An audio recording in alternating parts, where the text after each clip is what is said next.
नमस्कार दोस्तों, उम्मीद है आप सभी लोग बिल्कुल अच्छे होंगे। तो आज एक आपके लिए बहुत ही बेहतरीन टॉपिक के साथ आया हूँ मैं। खुद पे इन्वेस्टमेंट। लोग इन्वेस्टमेंट तो करते हैं बहुत जगह, शेयर मार्केट में इन्वेस्टमेंट करेंगे, एफडी करवा लेंगे, बैंक में अपने रुपए डाल देंगे सेविंग पे, लेकिन खुद पे इन्वेस्टमेंट नहीं करते और उनकी सबसे बड़ी जीवन की गलती यही होती है। तो आज हम लोग बात करेंगे खुद पे इन्वेस्टमेंट कैसे किया जाए और क्या है खुद पे इन्वेस्टमेंट। एक एग्जाम्पल के साथ स्टार्ट करता हूँ। एग्जाम्पल है महान भारतीय टेनिस खिलाड़ी अमरराज जी, विजय अमरराज जी का। एक बार उनसे सवाल पूछा गया कि भारत के प्लेयर इंटरनेशनल लेवल पे उतना अच्छा परफॉर्म क्यों नहीं कर पाते। तो उनका जवाब बहुत ही सिंपल था, लॉजिकल भी है उनका जवाब। आपको समझने की जरूरत ये है बस कि जो इंडिया के प्लेयर हैं वो नेशनल लेवल पे परफॉर्म अच्छा करेंगे, एशियन लेवल पे भी अच्छा परफॉर्म करेंगे, लेकिन जो उनकी प्राइज मनी है या जो और पैसा वो कमाते हैं, उनका जो पैसा मिलता है उसको वो लोग जो इन्वेस्ट करते हैं वो गलत करते हैं। या तो वो उसे कोई कार खरीद लेंगे, मकान बनवा लेंगे, एफडी करवा लेंगे या कहीं और इन्वेस्ट कर लेंगे। लेकिन अगर वो उसी अमाउंट को या खुद पे इन्वेस्टमेंट करें, कोई अच्छा पर्सनल कोच लेके रखें, न्यूट्रिशनल रखें, जिससे उनकी डाइट मेंटेन रखें, उनकी ट्रेनिंग मेंटेन रहे, कैंप के भरोसे न रहना पड़े, और इसके अलावा और कोई जो जरूरत की चीजें हैं, इक्विपमेंट, वो अच्छी खरीदें, तो उससे वो नेशनल से इंटरनेशनल लेवल पे भी, ओलंपिक जैसे लेवल पे जहाँ पे इंडिया को मात्र 5 से 6 पदक बड़ी मुश्किल से मिल पाते हैं, वहां पे वो खुद को अव्वल दर्जे पे और देश का नाम बढ़ा पाएंगे। और उनका जवाब सोचने वाला भी है और मेरे हिसाब से सही भी है, क्योंकि ये इंडिया में हकीकत है कि इतने पैसे मिलने के बावजूद खुद पे वो डिपेंडेंट नहीं रहना चाहते। अगर आप अपने ऊपर भी सोचिए कि आप खुद पे इन्वेस्टमेंट कर रहे हैं सही।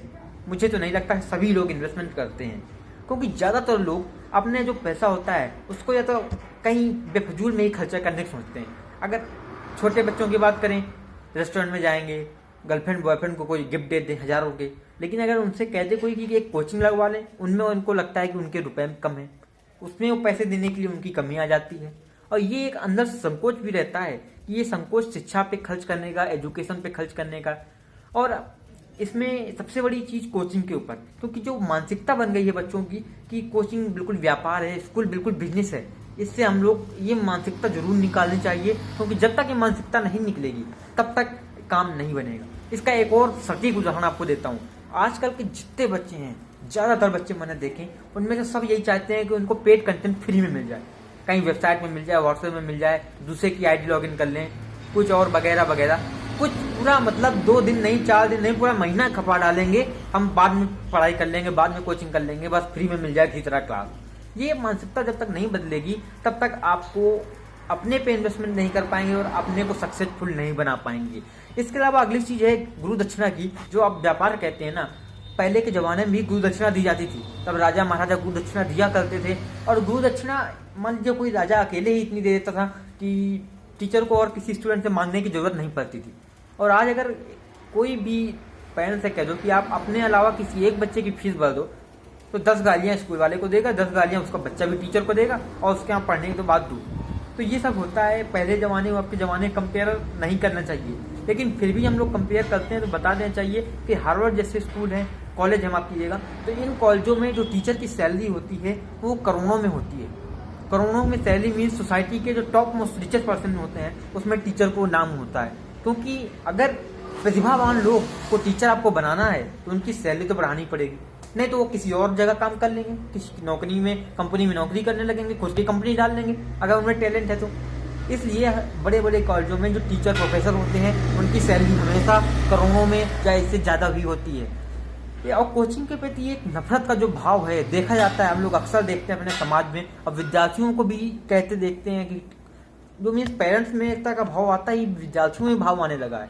मान लीजिए आपकी स्कूली शिक्षा या कॉलेज उतनी अच्छी नहीं हुई, या आपको शिक्षा में डिग्री तो मिल गई लेकिन आपको ज्ञान नहीं है, और दूसरा बच्चा है जिसने अच्छा ज्ञान अर्जित किया, तो आप उसको कैसे पीछे कर पाएंगे? आपके साथ कंपटीशन में बैठेगा तो वो भी, तो क्या आप उसको पीछे कर पाएंगे? मुझे तो नहीं लगता। अगर आपको पीछे करना है, वो एक गैप बन जाता है, उस गैप को फिल करने के लिए कोचिंग का सहारा आपको लेना पड़ेगा ही, ये आपके लिए जरूरी हो जाता है। हो सकता है आप कोचिंग की तैयारी भी करते हो लेकिन आप उतने अच्छे ना हो पाए, या फिर आप उतनी मेहनत ना करते हो, वो एक अलग बात है। लेकिन आप कोचिंग करके आपको हल्का सा एडवांटेज तो मिल ही जाता है। मैं ये नहीं कह रहा कि सब कोचिंग वाले अच्छे हैं या कोई कोचिंग वाले बुरे हैं, मेरा ये कहना बिल्कुल नहीं है, लेकिन ये जरूर है कि हर कोचिंग व्यापार नहीं है और हर कोचिंग सही भी नहीं है। अब आगे बात करते हैं, जो व्यक्ति आपको कोचिंग देते हैं जरा उनके बारे में भी सोचिए। उन्होंने इतना ज्ञान अर्जित किया कि वो आपको ज्ञान दे रहे हैं। जब वो उनके साथी कहीं रेस्टोरेंट में पार्टी कर रहे होंगे तब वो जी जान से पढ़ रहे होंगे, अपनी मेहनत कर रहे होंगे, खुद पे इन्वेस्ट कर रहे होंगे, टाइम अपना इन्वेस्ट कर रहे होंगे कि वो आपको आगे ज्ञान दे सकें। जरूरी नहीं था कि उनका लक्ष्य भी आपको पढ़ाना हो, लेकिन जरा सोचिए कि उनके पास इतनी नॉलेज है तभी तो आपको ऊपर बैठे हैं, आप उनके पास जा रहे हैं, भले वो पैसे ले रहे हो। पैसे के लिए उनके लिए काफ़ी नहीं है। आप जितना पैसा मन हो दे दीजिए, उनके लिए हमेशा कम ही रहेगा, क्योंकि उन्होंने जो इन्वेस्टमेंट की है वो इन्वेस्टमेंट आप अपने ऊपर नहीं करना चाहते, आप मन से पैसा नहीं दे रहे हैं। अगर वो इन्वेस्टमेंट आप अपने ऊपर सही से करना चाहते हैं तो फिर आपकी पढ़ाई सफल हुई है, ज्ञानवर्धक हुई है। इसके लिए हम आगे के पॉइंट मैं देखता हूँ, आगे भी मैंने बहुत कुछ लिखा आज आपको बताने के लिए। जी हाँ, ये पॉइंट बहुत ही बेहतरीन लगा मुझे। तो टीचर के बारे में स्टूडेंट अपशब्द बोलते हैं, ये बहुत ही अंदर से दयनीय होता है, बहुत ही बुरा होता है। नाम लेके बुलाते हैं टीचरों को, टीचर के सामने गाली दे देते हैं। यार सोचिए एक बार कि अगर आपके मम्मी या पापा टीचर हो तो आपको कैसा लगे? दे सकते हैं आप उन्हें? मुझे तो नहीं लगता आप देंगे। तो ये प्लीज़, जिसे मैं हाथ जोड़ के रिक्वेस्ट करता हूँ आप कि ये सब मत कीजिए, इससे आपको कोई फायदा नहीं होगा। थोड़ी सी रिस्पेक्ट दे देंगे तो आप उन्हें अपना पढ़ लिख के आप बड़े हो जाएंगे तो आप उनको कमा के घंटा कोई नहीं देने वाले। ये आपको ही पता है, मुझे ही पता है। सच्चाई तो यह है कि शुल्क देकर भी टीचर का एहसान पूरा नहीं किया सकता, और यही सच्चाई बनी रहेगी। जो व्यक्ति अपने गुरु का जितना ज़्यादा सम्मान करेगा उसे उतना ज़्यादा आशीर्वाद भी गुरु देगा। अगर आप मोटिवेटेड हैं ये तो बिल्कुल ठीक है, पर एक औसत व्यक्ति की नज़रों में जो फ्री में चीज़ होती है ना, उसका महत्व नहीं होता।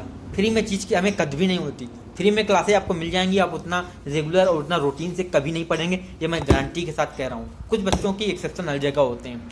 तो ये सब बात होती है जब हम कुछ दांव पर लगाते हैं, पैसे देते हैं, इन्वेस्ट करते हैं, तो उसका मस्तिष्क पे हमें आलस नहीं रहने देता, आलस हमसे हटा देता है। और यही चीज़ देखने में मिलती है। कई बार आप अनुभव करते होंगे खुद ही, ये केवल कहने की बात नहीं है। कई बार हमारे दिमाग में ये भी ख्याल आता है कि पैसे मांगकर माँ बाप को फालतू में परेशान कर रहे हैं। ये टीचर को इतने बच्चे हैं, कैलकुलेट हम लोग करते हैं कितनी कमाई होगी, 1000 बच्चे, एक बच्चे से 10,000 ले रहे हैं, कितनी कमाई होगी। और आप लोग खर्चे नहीं देखते, उनकी मेहनत नहीं देखते। आपके लिए नोट्स बनाते हैं, बुक्स बनाते हैं। आपको ये समझना है कि अगर आपको ज्ञान अर्जित करना है, आप ठीक है दे रहे हैं, कोई दिक्कत नहीं। आपको इन्वेस्ट कर रहे हैं ना, आप बड़े होकर आप कुछ करेंगे, आपको वो निकल आएगा। और इंटरेस्ट रेट आप कैलकुलेट नहीं कर पाएंगे उसमें कि कितने इंटरेस्ट रेट निकल आया। इसके अलावा और चीज़ें हैं कि अगर आप पैसा नहीं खर्चा करेंगे तो कुछ बचेगा नहीं। थोड़ी सी पैसे में आपको केवल बाद में वही पछताना ज़्यादा पड़ेगा। इसीलिए आपके माँ बाप चाहेंगे कि आपको अच्छे से अच्छे स्कूल में और अच्छे अच्छे टीचर से कोचिंग दे सकें। इसके अलावा एक और चीज़ है इन्वेस्टमेंट की, वो है बेरोजगारी। बेरोजगार रहना किसी को नहीं पसंद, चाहे वो मुझे हो चाहे वो आप हो। और बेरोजगारी को अगर मिटाना है तो उसमें आपको सबसे ज़रूरी यह है कि आपको शिक्षा होना चाहिए, आपको ज्ञान होना चाहिए। केवल डिग्री से आज आप बेरोजगार नहीं हटा सकते। इसलिए मेरी आपसे यही अनुरोध है कि आप लोग इसको व्यापार मत समझ के पढ़िए। अगर व्यापार है भी तो आपको क्या मतलब, आपको तो पैसा देना ही है। मेंटेलिटी हटाइए, आपको ज़रूर लाभ मिलेगा। खुद पे इन्वेस्ट करेंगे आपको ज़रूर लाभ मिलेगा। अगर आज इन्वेस्ट कर रहे हैं खुद पे तो भविष्य में गारंटी के साथ आपको अच्छे इंटरेस्ट के साथ रिटर्न मिलना तय है। एक मैं अपने चैनल का एग्जांपल दे देता हूँ।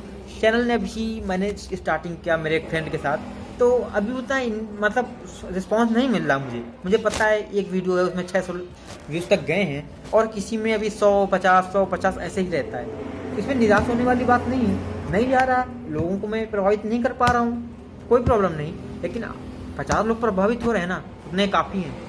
लेकिन ऐसा नहीं कि काफ़ी है तो मैं बैठ जाऊँ या फिर मेरा दोस्त बैठ जाए। मेहनत कर रहे हैं, इन्वेस्ट कर रहे हैं और आगे उम्मीद है सफल भी होंगे। तो इसी उम्मीद के साथ आप लोग दोस्तों चैनल को सब्सक्राइब कीजिएगा और लाइक भी बटन दबाइएगा वीडियो पे, और कमेंट बॉक्स में अपने सजेशन भी दीजिएगा किस प्रकार के वीडियो चाहिए। और जो पिछला वीडियो था, एक आया था 12th फेल की बुक आई थी और एक नॉवल आई थी डार्क हॉर्स, उस पर काफ़ी अच्छा रिस्पॉन्स मिला। 600+ व्यू जा चुके हैं, उम्मीद है 1000 भी पहुँच जाएंगे जल्दी। तो उसके लिए आप सभी का धन्यवाद।